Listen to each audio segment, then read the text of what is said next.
So, Trevor, now we get into the really good on good matchup. And this is going to be the Notre Dame defense against the Navy offense. And this is actually a even more fascinating matchup than I thought it would be coming into it, because look at Notre Dame creeping up in the run defense. This is when I was putting these numbers together, I was actually really surprised by it. And what Notre Dame has shown this year is that when Al Golden wants to say, we're going to shut your run game down, they will do it so far. The question is I don't know that it's his priority going in every game. But we have seen at times when he's like, okay, we're going to shut your run game down. Purdue, they did that effectively. They did that against Stanford very effectively. They certainly did that against Georgia Tech. They did that against Texas A&M. When he's wanted to say, "Hey, look, we're gonna shut you down," they've been pretty good rushing the football. So, and if you look at Texas A&M, they've only had one game where they've rushed for fewer yards per carry than they did against Notre Dame. Since then, they ran for 146 yards against Notre Dame. Since then, they've gone for 333, 310, 235, 134, 236, and then 136 this past weekend against Mississippi State. But they've scored 8 rushing touchdowns the last 2 games against Missouri and Mississippi State. They had 5 against McNeese. Notre Dame only gave up the 1. And so, obviously did a pretty good job of shutting that run game down in that matchup for Notre Dame. And they did a great job shutting down the Purdue run game. And yes, Purdue's bad. Again, we've talked about this. Purdue is not a very good football team. But if you look at one thing that Purdue has been able to do at times this season, it's run the football.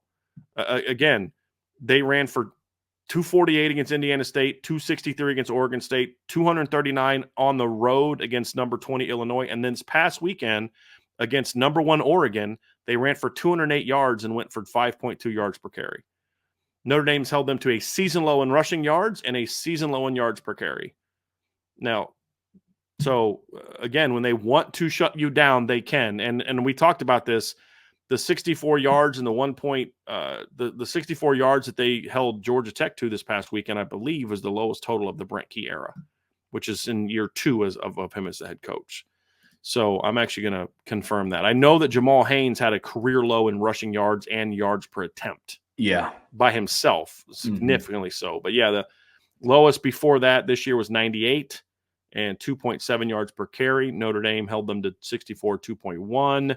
The lowest total last year was 69 and 3.3 yards per carry. So yes, this is their lowest output since they played number 1 Georgia at the end of the 2022 season. So yeah, what I'm trying to remember the playoffs that year. Trevor, who won the championship that year? Georgia. That's right. Yeah. That's what it was. So when they've said, hey, we're going to stop you from running the football, they've been pretty good at stopping you from running football. And Notre Dame ranks 30th in the country in rushing yards allowed per game. Notre Dame ranks 23rd in the country in lowest per average of the season. They've only allowed one opponent to go over 4 yards a carry, and that was Northern Illinois at 4.2 this season. Last year, Notre Dame did not allow a single team to rush for 200 yards in a game, something that Al Golden allowed 3 times in his first year, the last time being against USC at the end of the 2022 season. Since then, no team has rushed for over 200 yards against Notre Dame. Navy is going to put that to the test on Saturday. The most they've allowed in a game was actually the 190 that they gave up to Northern Illinois earlier this season. They gave up 189 against Duke last year, 185 against Louisville last year.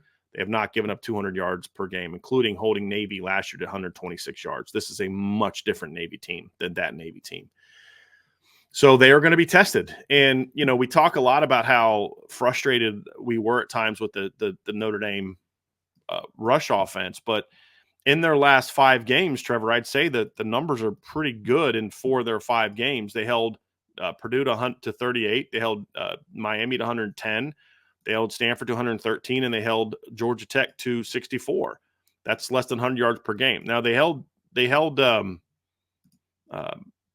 to 131, and so over the last 5 games, Notre Dame is only giving up 91.2 rushing yards per game in the last 5 games. However, there's a little bit of a caveat in that Louisville had a minus 42-yard gain on a punt. So Louisville's offense actually had about 170 or so against Notre Dame. And so that, even though the yards per play was down a little bit and outside of the long run early to the quarterback, which resulted in a strip, Louisville was they weren't getting, it was like 5, 6, 8. It wasn't a bunch of, they weren't just gashing Notre Dame. And that was something we talked about after the game, Trevor. Notre Dame was kind of daring them to do that. Because if you're handing the ball off to one of your running backs, you're not throwing it to Ja'Cory Brooks or Colin Lacey or Chris Bell, right? You're taking it out of Tyler Shuck's hands. And that ended up working out pretty well for Notre Dame. So this is a rush defense that is much improved, but is facing a test that's vastly different than anything they've faced so far. Not necessarily better, because Georgia Tech had a pretty darn good rush offense coming into the game last week. Just different. And we're going to see if this team can handle it. I think what you're starting to see with Notre Dame's run defense is the development of the guys that they've needed in key areas, right? Like, it's no secret to me that with every passing week, the run game is seemingly getting better. Who else is getting better in that time frame? The interior of the defensive line is stepping up where they need to and when they've had to, right? The progression of the young linebackers is starting to come to fruition. And we saw Drake Bowen play like a man possessed last Saturday. And I expect more of that to be the same this weekend.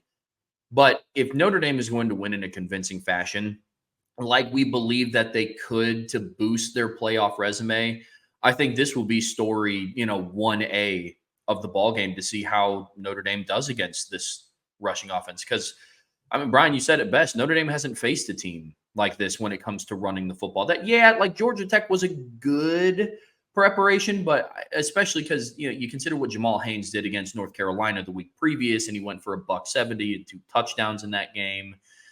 And then Notre Dame turns right around and holds him to 15 yards, which is fantastic, but it's a little bit different style of offense to where you can't, like we've said before, the transitive property always doesn't work like that in college football. So you can't say, well, Notre Dame's defense held Jamal Haynes to 15.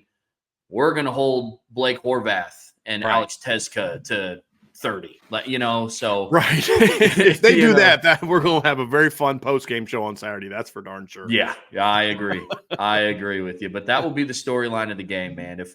If Notre Dame's defense comes to play and just contains Navy's rush defense. Now, if we're having a conversation where Notre Dame holds this Navy rush offense to 100 yards a game, somebody hand the Assistant Coach of the Year award to Al Golden. Seriously, right? Barring a meltdown down the stretch, if Al Golden shuts down if now Golden's defense shuts down Navy, holds them to less than 150, holds them to, what they've been doing lately, which is, around their scoring average of 11, 12 points a game, right? If he does that, then it's seriously like, guys, can we just give the guy the Pearls Award? Right. Because this is a dynamic Navy offense. Really is. It really is. So you look at the numbers, Trev. They rank 4th in the nation in yards per game. Now, this is actually a lot lower than what Navy has done in the past. Obviously, Navy, when they were really rolling, was going for 300-plus yards a game, right? And it's kind of been a minute since they've done that, Trev. They last year they rushed for 194.6. The year before that, 241.2, 226 in 2021, 177 in 2020. But 19, they were at 360, 276.5 in 18, 351.4 in 17, 310.1. But where their yards per attempt average is really good this season. It's at 5.97. Compare that to 6.06 in Malcolm Perry's last year. So they're less than less than a tenth of a yard, 0.09 less than what they were when Malcolm Perry was their quarterback, who was dynamic. And the reason why the yards are down are 2 reasons, Trev. So if we're looking at context, number one, clock rules mean Navy's going to run less plays, right? And so that's just kind of a factor. Navy ran the ball 59.5 times per game in 2019, the last time they went for over 300 yards a game. This year, they're at 46. So that's 13 fewer carries per game. That's not entirely because of the clock rules. This is also a Navy team that's more effective and will use their throwing game more. So when you look at the 274.8, you have to look in that in context of that's actually a really good number for how they run their offense.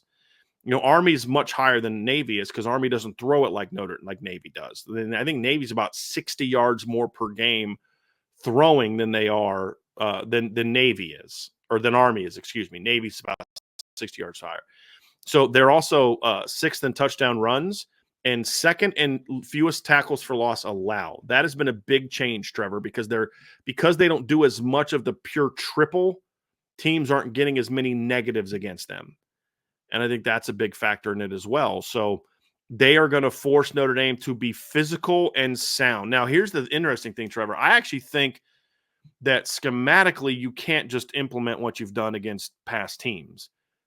Philosophically, however, you can, meaning philosophy not being so much what is your front, what is your call. It's more so you're dominating up the middle, right, with your D tackles and your linebackers, and your linebackers have to be assignment correct, and they have to fly to the side. They have to fly to the football.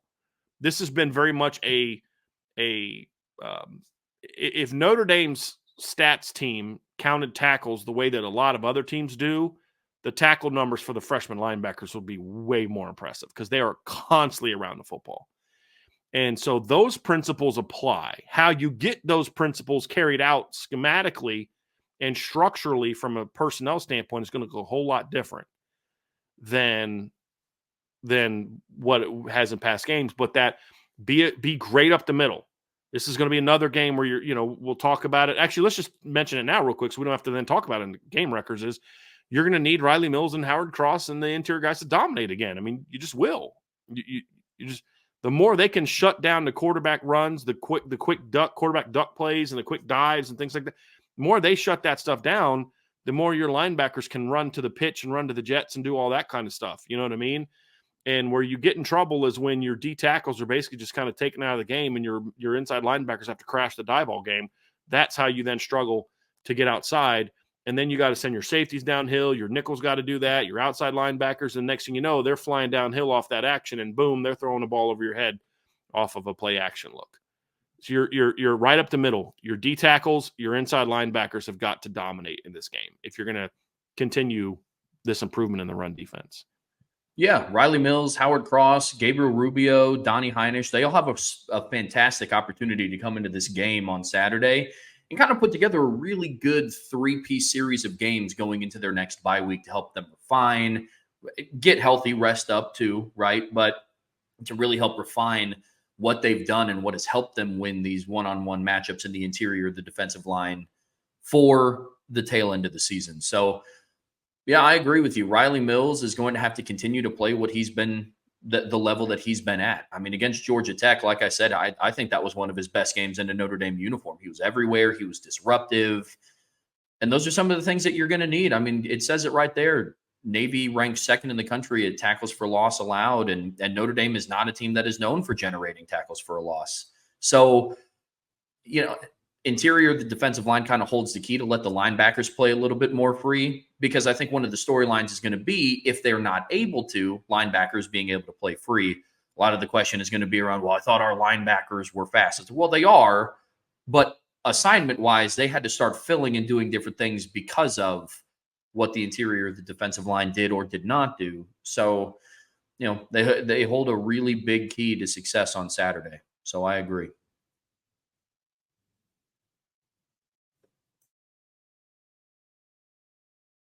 Let's get to this next part of the matchup, Trevor. Normally, we waste zero time on talking about the pass game outside of it. You just got to limit some big plays, and that is still very true in this game. But this is a defense, Trevor, or an offense, Trevor, that puts you in a lot different bind than past Navy defense or offenses have, where they're not going to throw it a ton. They're dang it, see, 161.0 is what that's supposed to say. 125th in the country in yards per game. I get all that. Second in yards per attempt, second in yards per completion. They're not a team that does it volume-wise. I'm just going to ignore the fact that they have more passing touchdowns this year than Notre Dame does, because I just don't want to be sad today. But they're very good at creating big plays in the pass game, and it's a lot different than they've done in the past, where it's not all off of just a play action and some wheel routes and some things like that. They have a legitimate drop-back throwing game this year.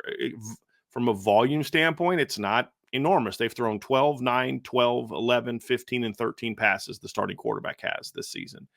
As an offense, Navy has thrown 19, 9, 14, 11, 15, and 13 passes because obviously the backups have come in and thrown the ball a little bit in some of these games as well. So, again, not high volume, Trevor, but it's very effective, and they will throw on first down with a lot more confidence than they have in the past.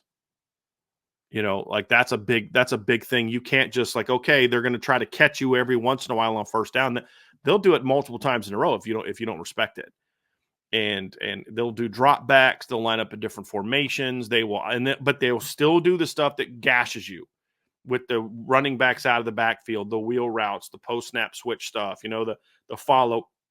Those are killers, those follow routes, because what a lot of teams have done is they see the follow route coming. Follow route, essentially, what I don't know what you call it, Trevor, but when a guy's running like a deeper route and then a guy comes right behind him, like some people call it trail. I use trail in different ways, so I call it follow. Kind of follow right behind, and then that corner would come up and see, oh, I see that back. I got to go get the back, and the next thing you know, he's turning that guy loose behind him for a big play. You think, well, you can't turn that guy loose, but that's the bind they put you in because you're like, nobody else is coming.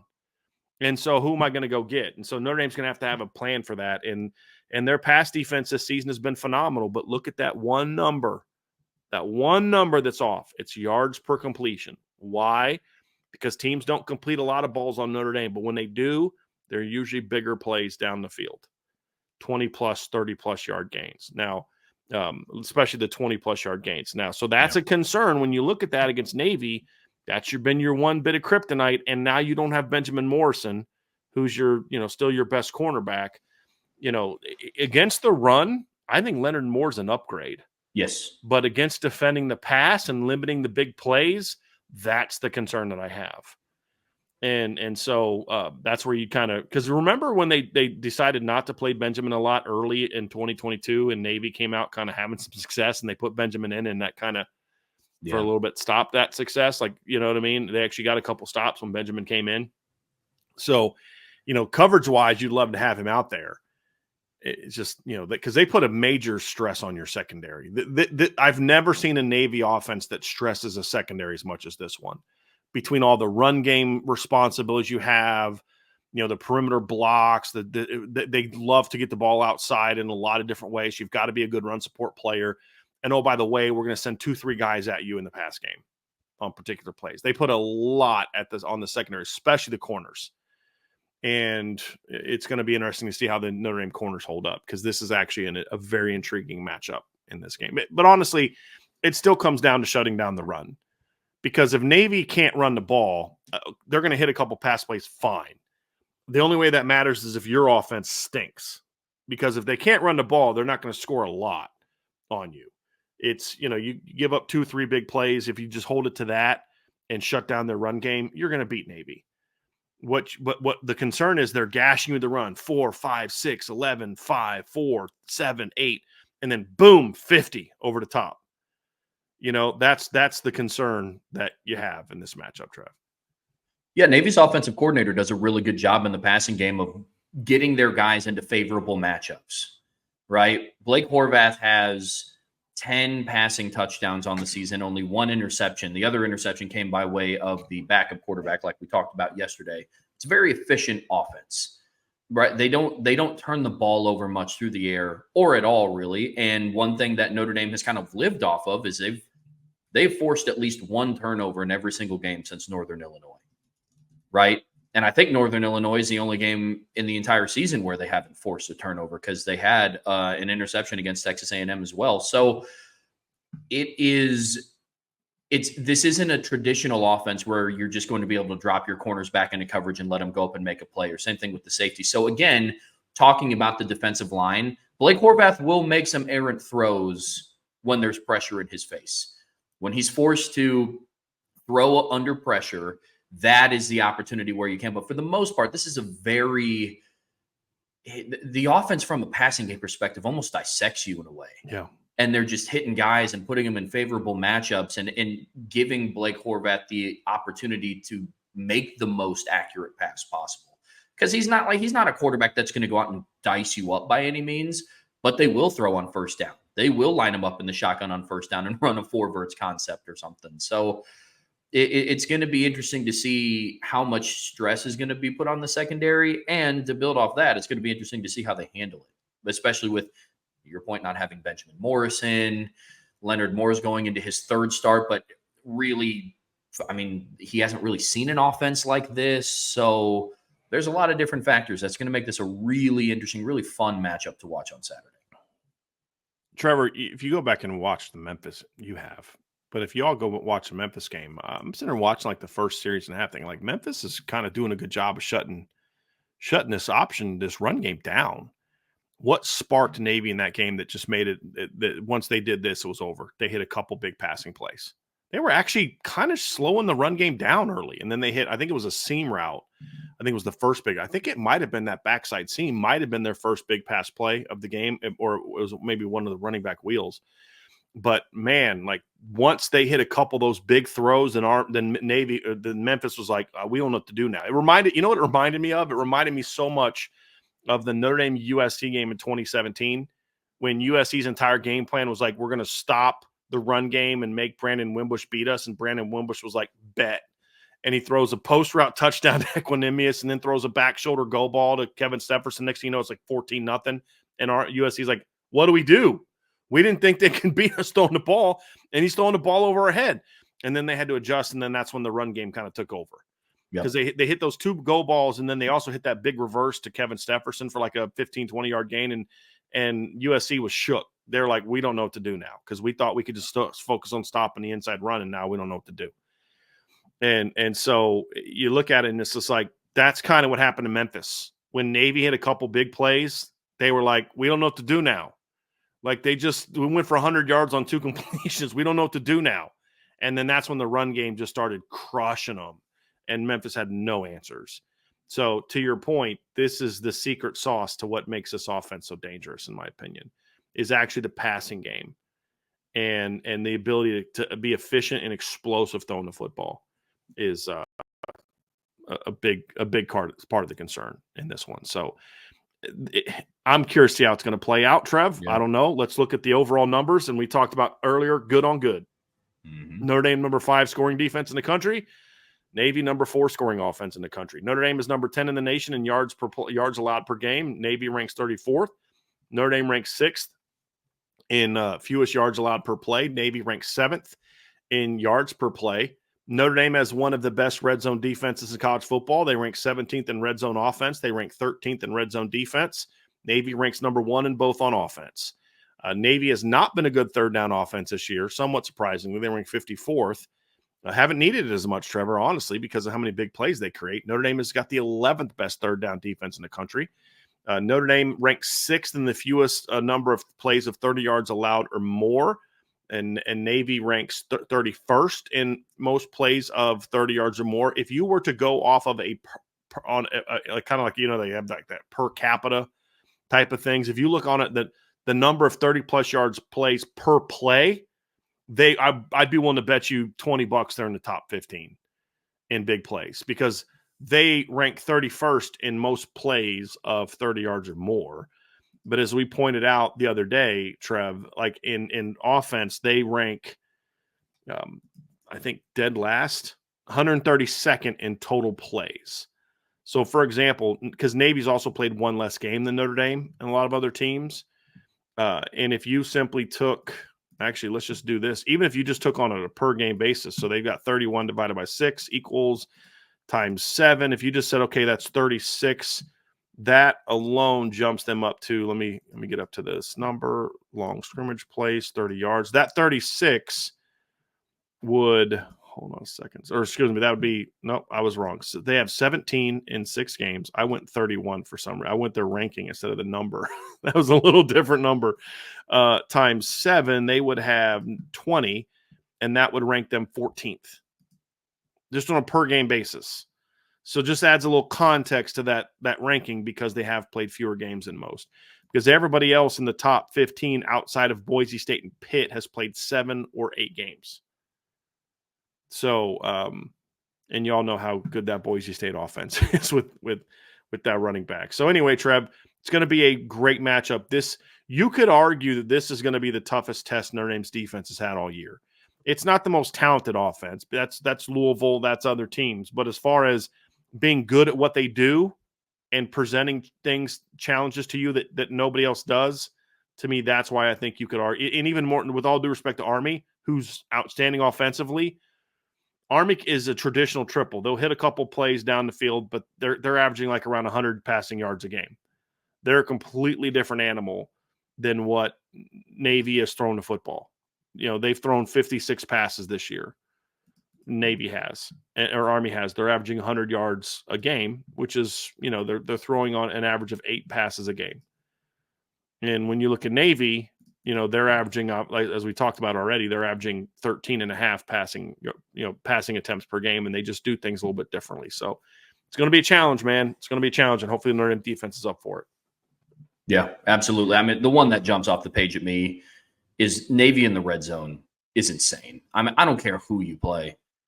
Having 22 offensive touchdowns on 23 red zone trips is just, I mean, I don't care if every single opponent you play is the Indianapolis School for the Blind. Like, I mean, Wow. that is a crazy statistic. That is really good. That is nuts. So that's really good. I mean, it's going to be one of those games where, again, we've talked about best on best, and this feels like the third game in a row, second game in a row, third out of fourth game that we're talking about Notre Dame's defense is going up against the best component of an opposing football team. So it's going to be really interesting to see how this fares up. I'm really interested to see what Al Golden does from a schematic standpoint, because I really don't believe you brought this up yesterday. I don't think they're just going to go back and line up in a 4-2-5 and just say, all right, time to stop Navy. So going to be interested to see what he does from a personnel standpoint, from a schematic standpoint. So it's going to be fun to watch, man. It's going to be fun to watch. So Trev, that's going to do it for the breakdown of the matchup between Navy and Notre Dame. And we were like before the show, like, we won't spend a whole lot of time on it. We'll just kind of go through it. But then you get into the numbers and you're just like, oh my gosh, like this is going to be a fun matchup, man. A very intriguing matchup. We're going to learn a lot about Notre Dame on both sides of the ball. There's no doubt, especially on defense. And this is the game I'm probably most worried about, the lack of certain players because of injuries. I'll be honest with you. But this is also a game where you're just like, in most games, if you'd say, okay, would you trade Burnham and Rubio for Boubacar, Patelho, and Onya? You got to have a conversation about that. This is one of those games where it's not a conversation. Give me Burnham and Rubio. This is the perfect game for those two guys to be in your lineup. No question about it. Against a team that wants to throw up 40 times, we may have a different conversation on which of those, you know what I mean? Because those are the guys that were out, and then those other guys got hurt, and then these guys kind of come back. That's what I mean by that. It'd be better to have all of them. Yeah. But if you could only have one of the others, this is the perfect game for Rubio and for Josh Burnham to be playing, because their skill set is built perfectly for this. And we saw that a little bit with Josh last year against Navy. He played really well in limited snaps against Navy. So anyway, that's going to do it, Trev. Hit that like, folks. Hit the subscribe button. Hit the notification bell. Share this podcast. Give us a 5-star review. And you guys know the drill, right? 5-star review, like, subscribe, all that kind of stuff. Sign up for the message boards. It's a great way for you to show your support of Irish Breakdown and to help us continue to build this thing and keep this thing rolling.